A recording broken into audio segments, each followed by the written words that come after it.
Bonjour, donc je m'appelle Guillaume Labinal, je suis enseignant-chercheur à l'université CY, composante INSPE, et à ce titre j'enseigne pour préparer les futurs professeurs d'histoire et de géographie, mais aussi les futurs professeurs du premier degré. Et puis je suis chercheur donc dans le cadre du laboratoire EMA, École Mutation Apprentissage, qui est situé à Gennevilliers. Je travaille dans une triple orientation.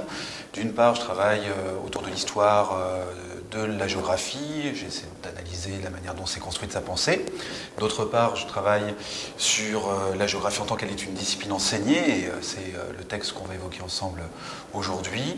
Et puis enfin, je travaille sur les espaces dans lesquels se situe cet enseignement, les espaces d'apprentissage, et on analyse les effets des dispositions architecturales et matérielles sur les situations d'enseignement-apprentissage. Le point de départ, c'est la multiplication des ressources disponibles en ligne pour les enseignants qui cherchent à préparer leurs cours. Et cette multiplication est allée de pair avec une forme d'invisibilisation, d'une certaine manière, d'un certain nombre de ressources par les principaux moteurs de recherche les plus utilisés. Et donc, je me suis posé la question de savoir quelles étaient les ressources les plus accessibles, les plus visibles, quelles étaient celles qui ne l'étaient pas, quelle implication pouvait avoir cette sélection par les algorithmes, d'une certaine manière, et par les clics des internautes, d'un certain nombre de ressources pour la mise en œuvre dans les classes.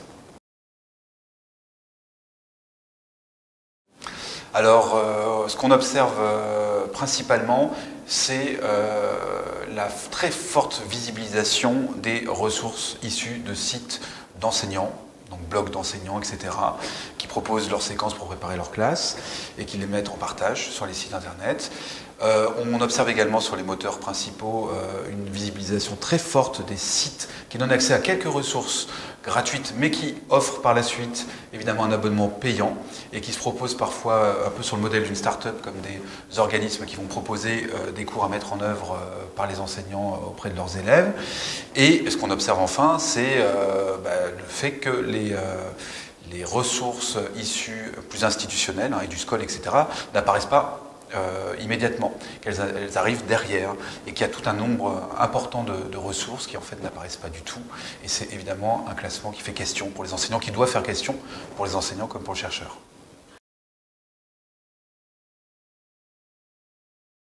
Alors, dans le champ scientifique, ce que nous montre cette sélection, et puis surtout les implications de cette sélection, parce que j'ai étudié ce faisant, quelles implications cela pouvait avoir sur la mise en œuvre dans les classes, en travaillant plus spécifiquement sur les entrées scientifiques proposées par les ressources les plus visibles.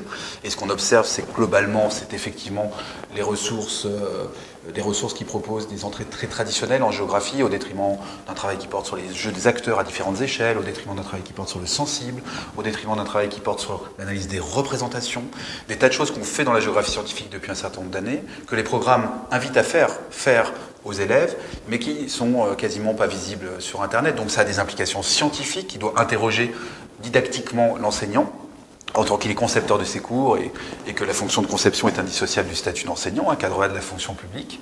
Et puis, donc ça a des implications en termes de formation, parce que ça suppose, ça nous invite à travailler à la construction d'une forme de compétence réflexive, analytique, sur la sélection des ressources disponibles, sur leurs implications en termes d'enjeux de valeur, etc., ou sur les entrées scientifiques qu'elles invitent à poursuivre, pour éviter de tomber dans des formes d'heuristiques de jugement sur ce que devrait être ou ce qu'est la géographie a priori, indépendamment de ce qu'elle permet de faire en réalité.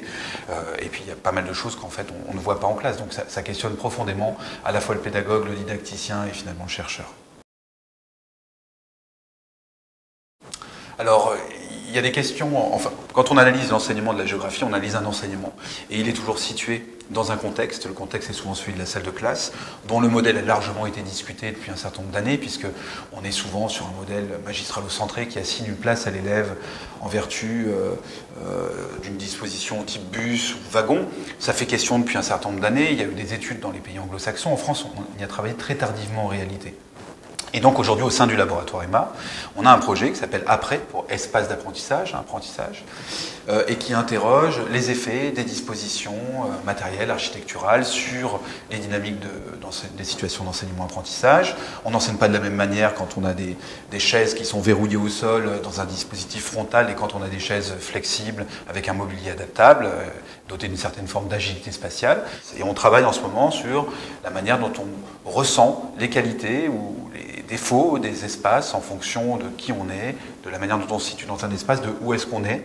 Et donc on travaille en ce moment sur cette articulation-là et on est en train d'écrire un livre sur ce sujet qui sera publié, je l'espère, l'année prochaine.